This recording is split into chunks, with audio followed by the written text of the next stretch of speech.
I think sa Malacanang nung huling LEDAC, half of this year or early part of this year, yun yung huling pagkikita namin.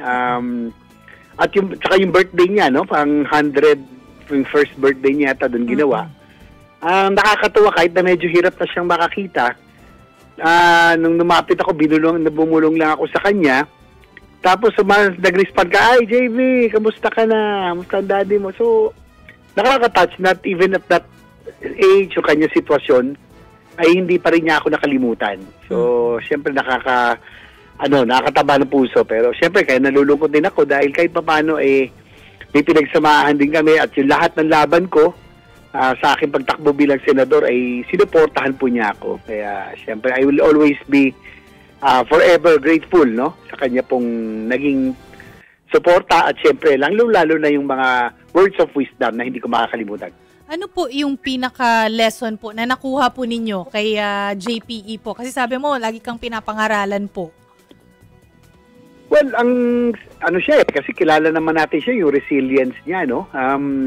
He has stood through the test of time, World War II pa, hanggang lahat na pinagdaanan niya, EDSA 1, EDSA 2, EDSA 3. Ang dami niyang pinagdaanan. Sabi niya, basta sa politika, no? Isipin mo lagi yung yung makakabuti sa nakakarami and you will never go wrong. So, yun ang kanyang naging advice sa akin kung bakit din siya tumagal sa politika, no? Yung kanyang pagiging survival as a politician, no? So, yun yung mga naibahagi niya sa akin nung naalala ko nung ako'y nasa Senado.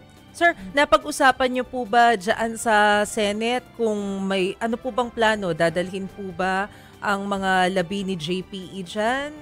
Usually kasi ganun wala pang announcement pero most likely ganun dahil siya po ay hindi lang dating senador, naging Senate President. So, for sure there will be a necrological services that will be offered by the present leadership of the Senate, no, para kay Manong Johnny.